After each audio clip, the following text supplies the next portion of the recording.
Hi, beautiful friends. Laurel Bleadon-Maffei here with Illuminating Souls, and I'm coming to you today to share with you about the Blessed Body program. I will tell you it is the morning of the new moon.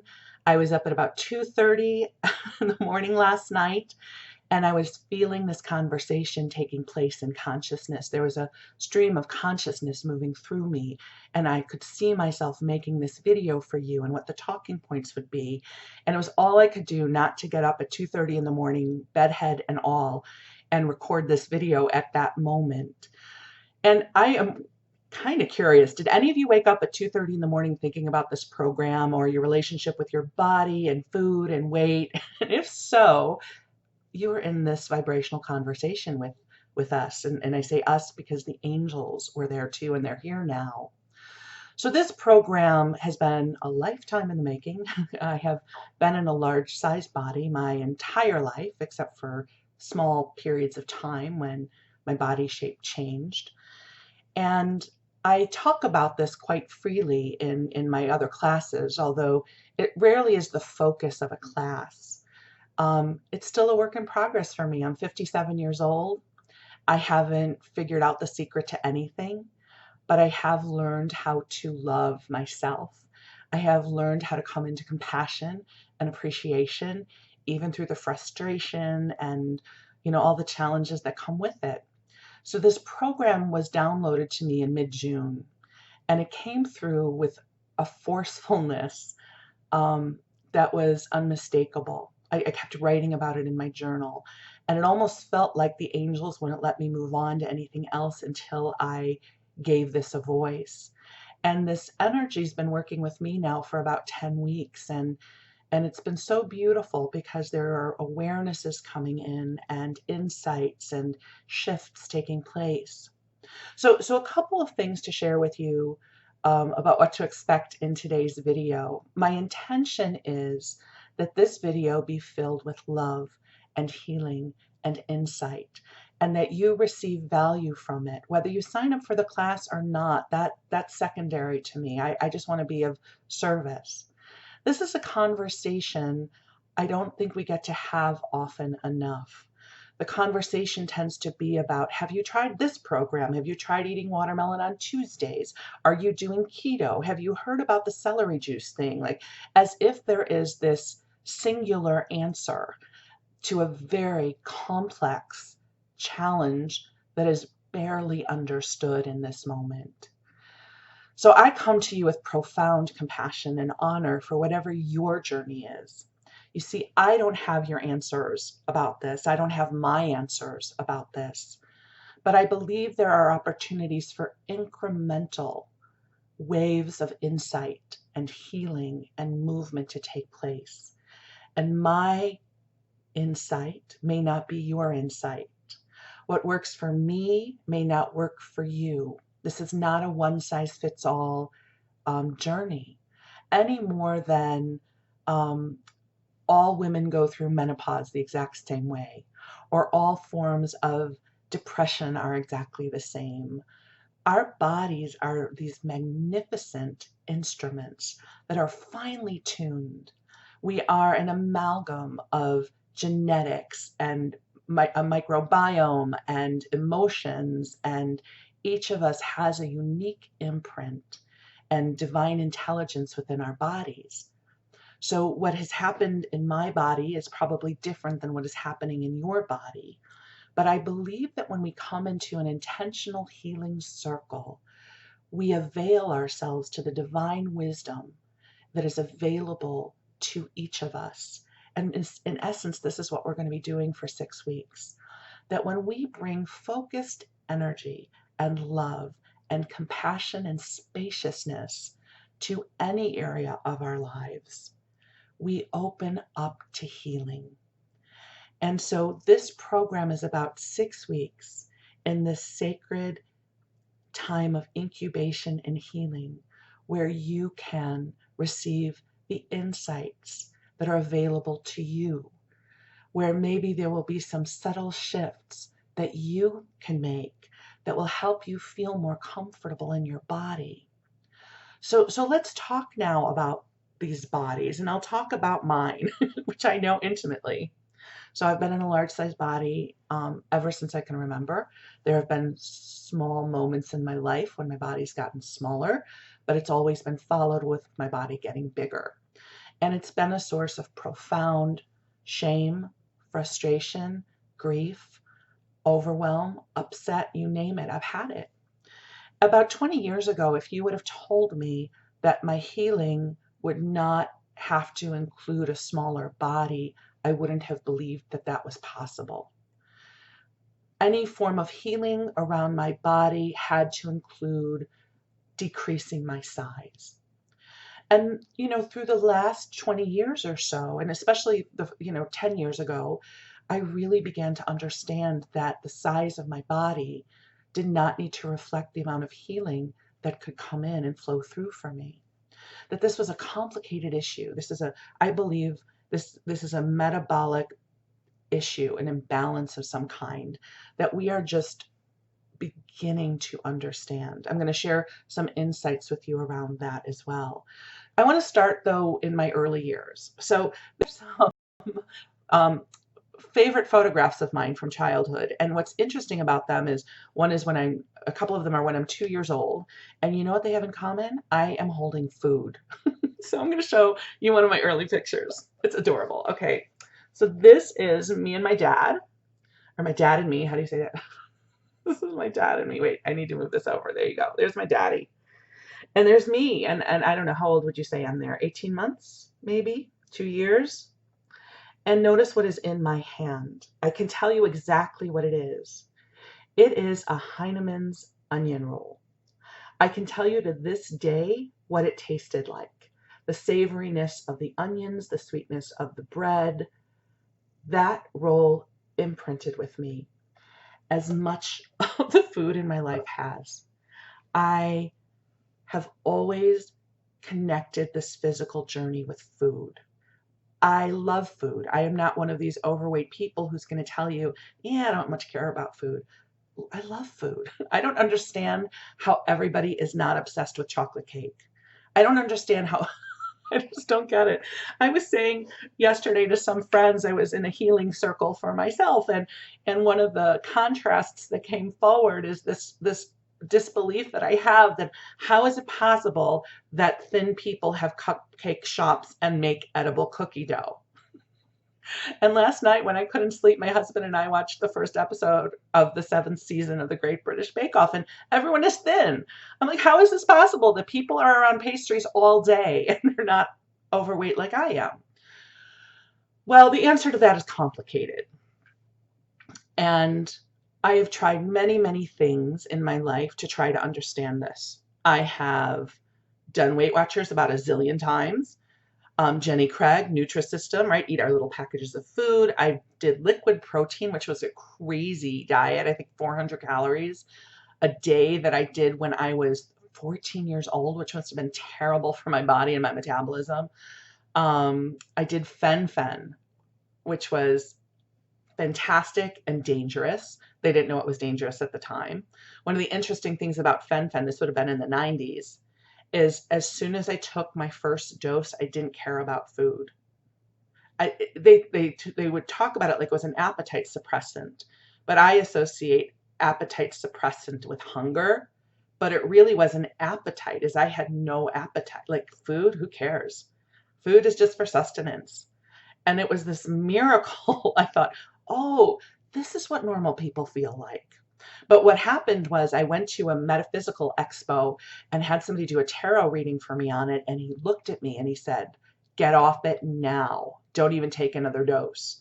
I don't know what he saw, but a few weeks later came out all the news reports that this was ruining people's heart valves. So yay, fen-phen. It made me realize what it was like to not walk around completely obsessed with food all the time, but, breaks your heart. So literally. So I had no damage from fen-phen, but that was my fen-phen experience. I also had a weight loss surgery. So in 2004, I had a lap band put in, and it was a miracle. A miracle. I loved my lap band, and it worked for me. I lost a lot of weight, and I was happier than I have been in a long, long time. It worked for me. It was my knight in shining armor. It um, it didn't care that I wanted to eat more. It said, no, sorry, no room at the end, cannot eat more. And if you do, you're not going to feel good.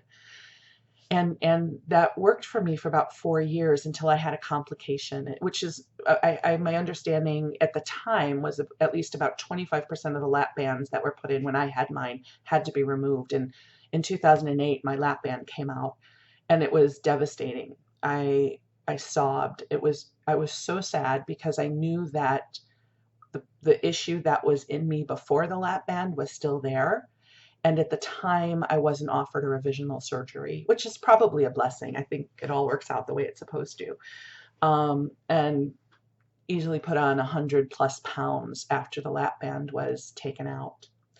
So it's interesting when I announced the blessed body, we all have voices in our head, right? The inner critic. And one of them for me was like, oh my God, can I really teach this class? I mean, look at me. And that's my inner critic, right? That's not really what I believe. I believe, God, who better to teach this class than me? I mean, one of the beautiful things about the work that I do is I am often my first student. I am often ground zero for what I teach. And the angels, God bless the angels, they have been channeling with me about this for years now. And you know what? Their insight has never changed. Um, they believe, I'm not going to hold out. I'm not going to say sign up for the class and I'll tell you what they tell me because I don't believe in marketing that way, but I'll share with you some of the insights they've shared with me. From day one, they said that my challenge with weight and many of our challenges with weight is an anthropological challenge. That that all species evolve very slowly, and that human beings, our food source and the way we eat food and the kind of food that is available to us has changed so radically in the last 100 years that our bodies don't know what to do. Our species, our physiology, the microbiome, it doesn't know what to do, our neurotransmitters. And so a lot of what we are experiencing is a species-centric issue. The angels say one of the most leveraged places to make changes is to begin to eat unprocessed food. They say that Mother Earth knows how to feed all of her children. And so to get away from the processed food, the sugar, the flour, listen, this isn't news to you, right? But this information was coming to me before paleo was a thing, before Whole30 was a thing. And so I even developed a program around it with the angels that we called One Gen, and that came out in 2010, and about how to retrain your palate and the neurotransmitters and to try to get off of the addictive qualities of processed food. Again, we all know all this stuff now, but back then it was new information for me. And I still feel like it has tremendous merit. There are some wonderful books that I've read about it, and I understand it more deeply, I think, than before. One of the other key pieces of information, and this was not angelic, this was scientific. There's a podcast that I listen to called the Weight Loss Surgery Podcast that I highly recommend if you have been weight challenged. Um, it's a podcast related to weight loss surgery, but it has validity even for people not contemplating and who would never contemplate surgery. The host, Rieger Cortell, brings in a lot of nutritionists, doctors, researchers who are talking about the science of bariatrics and obesity. And it's profound information. And one of the episodes, she had on Dr. Randy Seeley from the University of Michigan, and he studies bariatrics, metabolics, and he was talking about the set point theory. What's interesting about this is my husband, who knows everything, he's profoundly clairvoyant, has been saying to me for years that it is just that my body wants to maintain a higher weight. And I would get angry at him. I would say, you are wrong. That is not true. It's because I'm eating the wrong thing. And he said, I think that you're fighting against your body. And sure enough, that is what that podcast episode was about. So if you just Google weight loss surgery podcast and Randy Seeley, you will find the episode.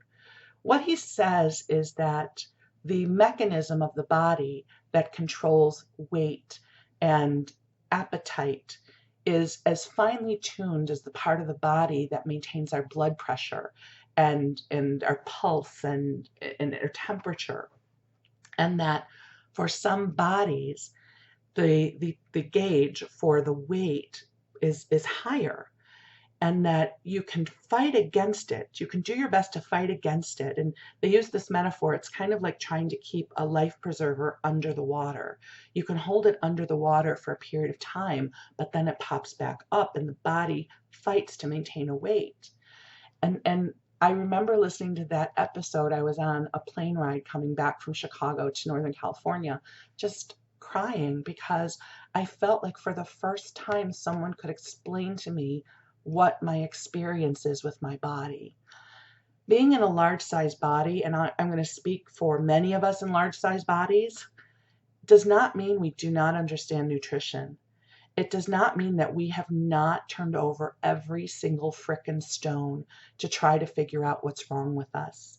It doesn't mean we haven't read books. It doesn't mean that we have not implemented dramatic changes in our lives, right? I bet if you are in a large size body and have been in one for a long time, you have done a lot of things, right? And listen, I don't know about you, but I'm a pretty stubborn person and I've accomplished a lot in my life, and I'm sure you have too. I have a strong intellect, as do you. We've thrown everything we have at the wall for this thing, right? And here I am, Laurel Bleadon-Maffei, in a large-sized body. So what do we do with that? How do we reconcile this? So again, I don't know that there's a key I can give you that says, hi, congratulations, you get out of fat jail. I don't know that exists. But I believe that there are opportunities for deep healing. For sure, there's deep healing in releasing the shame, and I'm broken, and there's something wrong with me, and why am I not normal, and like all of that stuff that shows up where we feel impotent to make changes in our lives. And also, I know one of the things I'm looking at right now is how much courage it takes to open to trying change. I'm saying this carefully because I want to make sure I share what I mean. So when I'm not focused on trying to release weight, I have this fantasy that when I focus on releasing weight next time, the weight will come off of me easily. So if I'm not focused on releasing weight, I'm eating whatever I want. So I might have pizza for dinner. I might have a scone for breakfast. I'm not really focused on making good choices. I have a good appetite and I eat what I want, and my body grows a little bit bigger. And it's not a part of my consciousness because I can't live every day with this in my consciousness. Otherwise I would be crazy. But there's this fantasy that says, and you know what though? When I cut out sugar, and when I don't have the pizza, and when I don't have any fried food, and when I only eat, watermelon for breakfast, my body, it's so big right now, it's just going to release the weight. It's just going to release it. And oh, that was true, because the challenge that I have in my reality is when I do those things, my body still struggles to release weight. And that's where the Randy Seeley research helps me understand. My body, which may be different than your body, has a real challenging time releasing weight, which is hard for people to believe. There used to be this formula they would teach in Weight Watchers a million years ago. And the formula was for women, if you take your weight and you multiply it times 12, that's the number of calories you need to eat to maintain your weight. At my weight, that number is incredibly high because I'm at a big weight. And you know what? I'm easily eating 2,000 calories less than that a day. I mean, I'm eating about 1,500 calories a day. And I'm still up and down the same 2 pounds for a whole frickin' 3 weeks. Like my body is like, you know what? We think there's something happening here, and we're going to defend against releasing this weight because I don't know if you remember the famine in 1562 when you watched your whole family die. But, we need to keep this on, girlfriend, because there might be an earthquake or nuclear holocaust. Like, there might be something happening, and you're going to need the extra poundage. And so we're doing our job here by defending this body. And you know what? It's so easy to feel badly about it, but you know what? We all have something to navigate, right? The angel said to me yesterday, I thought this was so beautiful. I was like, why? Why? This isn't fair that it's so hard for me. And they said, get out the scales of justice, girl. So you can't eat chocolate cake anytime you want to. But you know what? You get to have a happy marriage, right? Other people who want relationship can't find them, and you're in an incredibly happy marriage. And maybe you have to struggle harder than other people to release weight, but you know what? You get to do work that you love. You love going to work every day. Life isn't fair. It's not this scale of justice thing. We all have things in our life that we have to navigate. This happens to be one of mine. Maybe it's one of yours. I don't know. I know, why do some people have these invisible illnesses where they look great on the outside, but they feel so miserable inside because their body's working against them? These bodies, they are unique and they are complicated. And all we can do is to do our best to come into harmony and love with them. So blessed body, my friends, is 6 weeks of bringing in love into these bodies, and to have the conversation of what is it like to deal with excess weight, and what is it like to have such a profound relationship with food, and what is it like to feel betrayed by our body when it doesn't behave like other people's bodies, which, again, scales of justice. It doesn't make it.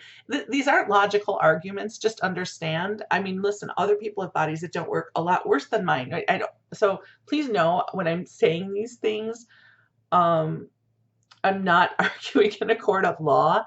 I just mean this is my inner conversation with my wounded little girl, right? Who's like, why me? Which happens, right? Take a breath. I'm going to take a breath. So this was the conversation happening at 2:30 last night. So I have always been a girl who loved food, always loved food. I have always been a girl in a large sized body. And now I'm a grown woman who's still in a large sized body. And the blessing is I have learned to love this body. This body has been my teacher. It has been my companion. This body allows my soul to have an incarnation in this lifetime as Laurel, and I wouldn't trade that for anything. And I am aware that there is something magical that happens when we come together with the shared intention of bathing in the healing light, that the angels come in and stream insight and wisdom and love and help shift things. And I am so excited for the coming 6 weeks of opening up to this beautiful energy with you and allowing the angels to walk us through this process, to let go of any attachment to what healing is going to look like. I don't know what my healing is going to look like over the next 6 weeks, but I know it's going to show up. And I can't tell you what your healing is going to be over the next 6 weeks, but I trust it will show up for you. We are going to come together in love and compassion and joy and community. And we are going to have the kind of conversations we don't normally get to have. We're going to have them with a positive focus. We're going to release that which no longer serves, the old belief systems, the inner critic, the shame, the judgment, so that you can stand in the beauty of the being of light that you are in physical form. This gorgeous body which beats your heart and breathes air into your lungs, that lets you smile, that lets you laugh, that lets you cry, that lets you give hugs. This beautiful body that is your home in this lifetime. We are going to love you well and help you come into alignment with who you are as a physical being and make space for healing and shifts to take place for you. So if you're guided to join Blessed Body, it would be my honor to hold space for you. I know you've probably signed up for a jillion different programs, and I'm not trying to hard sell you this. If you're supposed to be there, you're going to get a yes. I trust our yeses. Yeses come from within. So if you get a yes, I would love to have you join us. I can't wait. I'm so excited. And thank you for letting me share my journey with you. This is this is my inner journey. This is being human, right? This is what it is to be a human being in a body. This is my journey, being a human being in this body with my curly red hair and my big blue eyes and my big body and my love of chocolate cake.